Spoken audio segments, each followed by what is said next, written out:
All right, so this video is completely unscripted. I just thought that there's a gap of Iranian content creators on YouTube. Maybe it's the language barrier. Maybe it's the fact that YouTube is blocked in Iran. Yes, you heard me right. YouTube is blocked in Iran, but really, it's no big deal.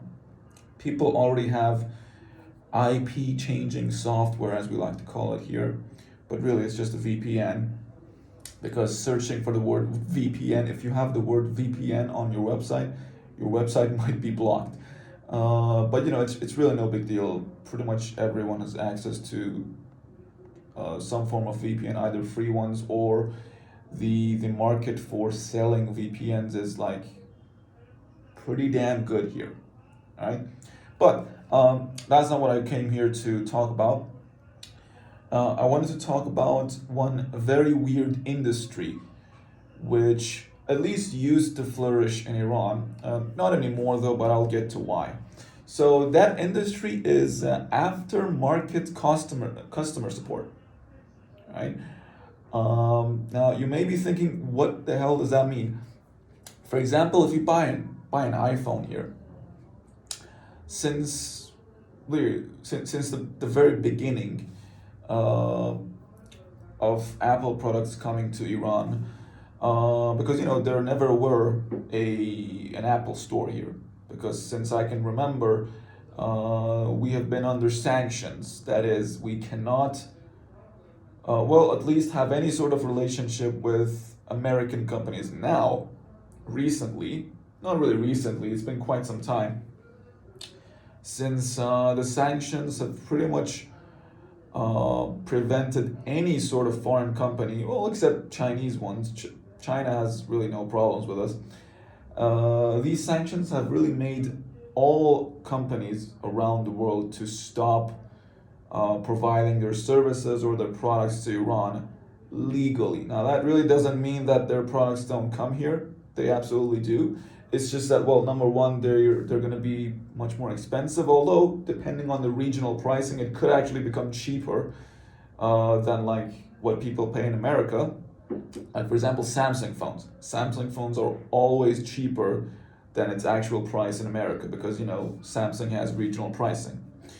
But yeah, what that means is that when those products are shipped here, I wouldn't say illegally based on the country's laws, but illegal based on international trade laws, because as far as international trade is concerned, no foreign company is allowed to have any sort of transaction with any Iranian person or company.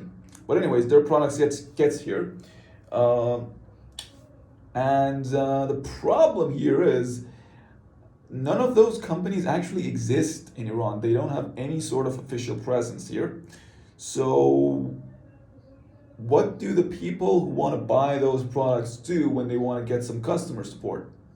Well, they can't get any official customer support. So that has pretty much paved the way for a whole bunch of aftermarket customer support companies. And basically, like that combination of words seems kind of ridiculous, I think, in English, because the concept of aftermarket customer support is usually tied in with the same company that you buy the product from, right? But like in this case, there are entire companies built around the idea of providing the Apple support that no Iranian can actually get in Iran. Gonna hit So, me. all right, my VPN just got connected because it got disconnected when I was watching a YouTube video. So yeah, that was the sound of a YouTube video starting to play after my VPN got connected. Anyways, so yeah, entire companies are built around the idea of just kind of circumventing the sanctions and providing some form of usually ineffective customer support, right? And it has created this mentality that when you're buying an iPhone, for example, you tend to want the one with this like aftermarket customer support company, even though really they don't offer much. Of course, like they're much more picky when it actually comes time to use the service that you are paying for, because of course those companies are gonna mark up the price of the initial product to be able to make a profit or something, right? So the price is higher than like the actual price because the company also has to take its cut, right? So people usually don't go for like, products that have no sort of warranty, right? Even though like really there's no official warranty. I mean, I guess you could call it official, but it's really ineffective.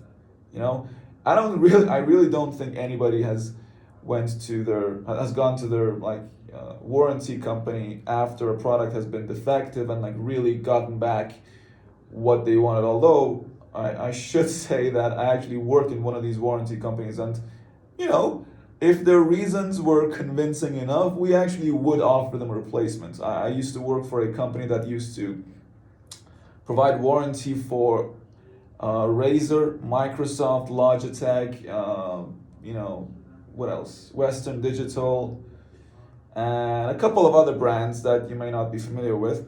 But yeah, we actually did accept a whole bunch of products that people came to us and had a genuine problem that we really thought that it wasn't really their fault. Right? But of course, we're a lot more picky than, say, Apple because they can spare the money. Right? We weren't a corporation. We were just a relatively small company. So we also had to kind of be a little bit more picky about what kind of products we would accept. Right? But yeah, that's the situation of aftermarket customer support industry here, which really doesn't exist anywhere where people aren't under any sort of sanctions and they can just buy whatever product they want from the official dealership or from the company itself or from like a official retail store that the company is present in, and like the customer support is like actually the company's customer support itself. So yeah, that's just one of the very weird aspects of living in Iran. Of course, there's a whole bunch more, being one of the very, very few countries that has been under pretty much international sanctions, and pretty much the only country that we have some sort of relationship with is China. Right? You might think Russia is like best friends with us, but that's really not true. I don't really know why, but that's really not true. We just don't hate Russia. We're okay with them. Right? We commend them for not caving into US's demands, kind of like us. But I wanted to say they're suffering just as much as we are, but absolutely not. That is not true. I have a lot of Russian students. I'm an English teacher myself. I have a lot of Russian students, and they really, it's a different situation over there, right? It's not great, but it's definitely different from living in here. They don't have to deal with their currency depreciating by like, I don't know, 100%, 200% in the matter of 2 years or 1 year, right? So totally different story. But anyways, I'm gonna wrap it up here. I'll probably be back with some other weird things about what it's like to live in Iran. So until then, take care and bye bye.